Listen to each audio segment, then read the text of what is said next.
Hello everyone, welcome back to my channel. तो आज के वीडियो में हम देखने वाले हैं एनसीईआरटी पॉलिटी क्लास 8, जिसमें आज हम देखेंगे चैप्टर 2 जो कि है अंडरस्टैंडिंग सेकुलरिज्म। तो शुरू करते हैं हमारा आज का chapter.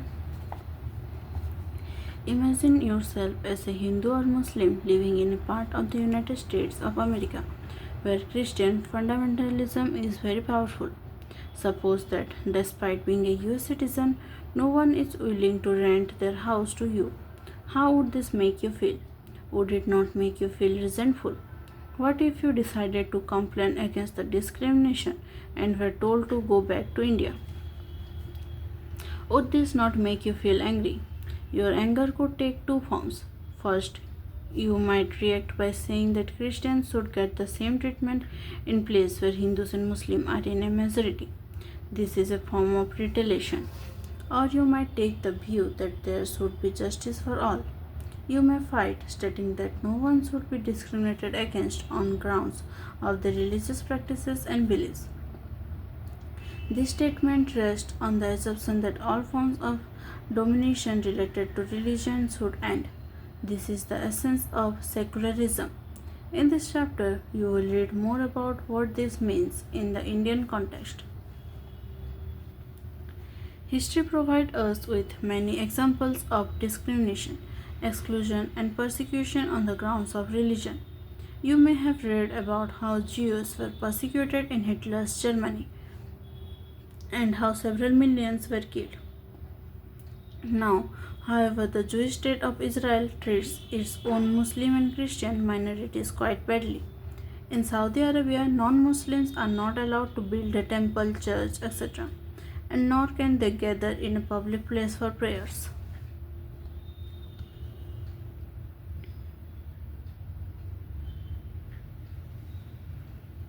In all of the above examples, members of one religious community either persecute or discriminate against members of other religious communities. These acts of discrimination takes place more easily when one religion is given official recognition by state at the expense of other religions. Clearly, no one would wish to be discriminated against because of the religion not dominated by another religion. In India, can the state discriminate against citizens on the grounds of their religion? What is secularism? In the previous chapter, you read about how the Indian Constitution contains fundamental rights that protect us against state power as well as against the tyranny of the majority. The Indian Constitution allows individuals the freedom to live by their religious beliefs and practices as they interpret this. In keeping with this idea of religious freedom for all, India also adopted a strategy of separating the power of religion and the power of the state. Secularism refers to this separation of religion from the state.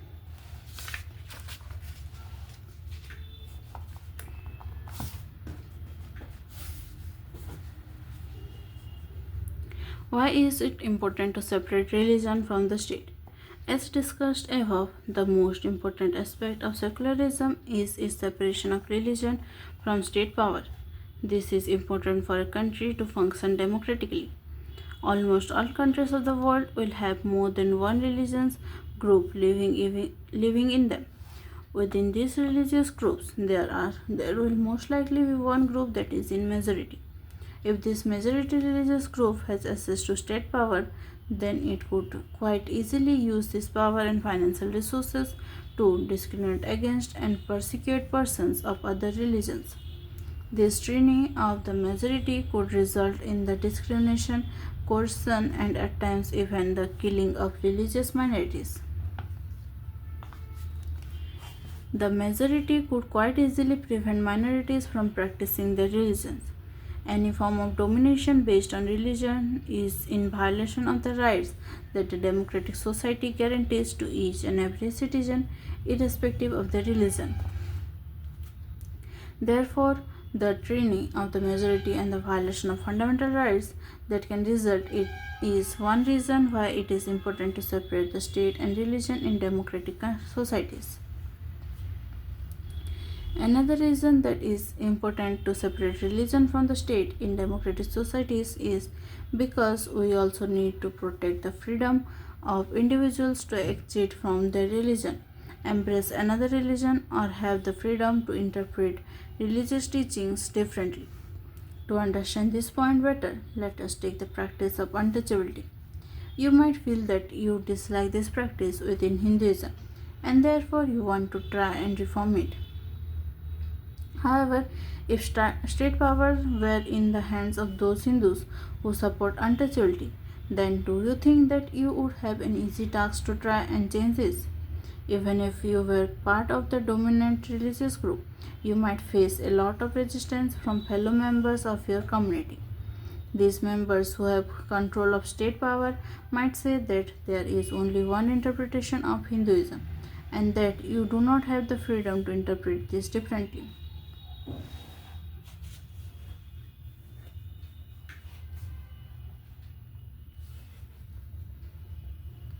What is Indian secularism? The Indian Constitution mandates that the Indian state be secular.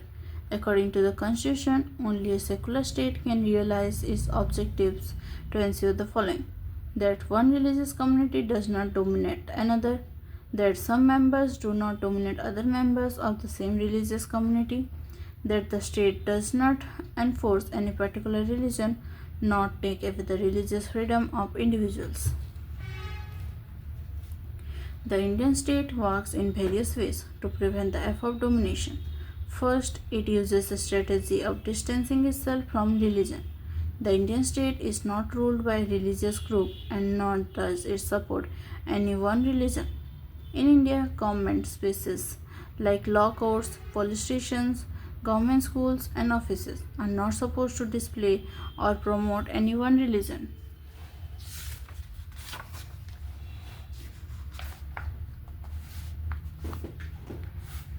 In a government school in Simapur, students want to celebrate a religious festival. Sir, there is a big religious festival next month. We have never celebrated it in school. Can we do this? Do it this year? I am afraid that is not possible. Rekha, this is a government school. We cannot give importance to any one religion. Private schools may do that. Government schools don't celebrate any religious festivals in the school premises. Most religious festivals are public holidays, so that we can celebrate this at home. I never thought of it this way. I guess we can always celebrate it outside school. Anyway, we were planning to celebrate it in our locality. In the above storyboard, the celebration of the religious festival within the school would have been a violation of the government's policy of treating all religions equally. Government schools cannot promote any one religion either in their morning prayers or through religious celebration. This rule does not apply to private schools. The second way in which Indian secularism works to prevent the above domination is through a strategy of non-interference. This means that in order to respect the sentiments of all religions and not interfere with religious practices, the state makes certain exceptions for particular religious communities. A group of friends who have recently bought scooters are meeting to go for a ride together. Hey, I hope you have a helmet. You know the law in Delhi requires that you wear one. Why aren't you wearing a helmet? Do you want to be fined? Don't worry, I will not be fined. Hey Paramjit, why won't you be fined? For Sikhs, wearing a pagri is a very important part of our religion. The government cannot force me to wear a helmet. In the above storyboard, Paramjit, the Sikh youth, does not have to wear a helmet. This is because the Indian state recognizes that wearing a pagri or turban is central to a Sikh's religious practice, and in order not to interfere with this, allows an exception in the law. The third way in which Indian secularism works to prevent the domination listed earlier is through a strategy of intervention. You read earlier in this chapter about untouchability. This is a good example where members of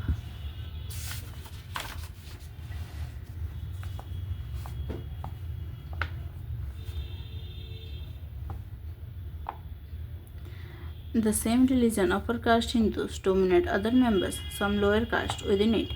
In order to prevent this religion based exclusion and discrimination of lower caste, the Indian Constitution bans untouchability.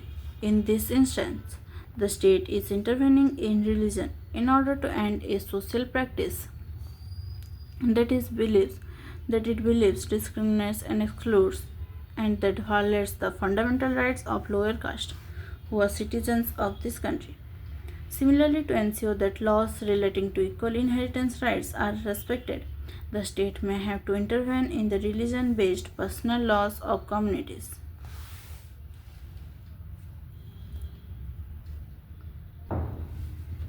The intervention of the state can also be in the form of support. The Indian Constitution grants the right to religious communities to set up their own schools and colleges. It also gives them financial aid on a non-preferential basis. In what way is Indian secularism different from that of other democratic countries? Some of the above objectives are similar to those that have been included in the constitutions of secular democratic countries in other parts of the world. For example, the First Amendment of the US Constitution prohibits the legislature from making laws respecting an establishment of religion or that prohibit the free exercise of religion. What is meant by the word establishment is that the legislature cannot declare any religion as the official religion, nor can they give preference to one religion. In the USA, the separation between state and religion means that neither the state nor religion can interfere in the affairs of one another. There is one significant way in which Indian secularism differs from the dominant understanding of secularism as practiced in the United States of America. This is because, unlike the strict separation between religion and the state in American secularism, in Indian secularism, the state can intervene in religious affairs. You have read about how the Indian Constitution intervened in Hindu religious practices in order to abolish untouchability. In Indian secularism, though the state is not strictly separate from religion, it does maintain a principled distance vis-a-vis religion. This means that any interference in religion by the state has to be based on the idols laid out in the Constitution. These idols serve as the standard through which we can judge whether the state is or is not behaving according to secular principles. The Indian state is secular and works in various ways to prevent religious domination. The Indian Constitution guarantees fundamental rights that are based on these secular principles.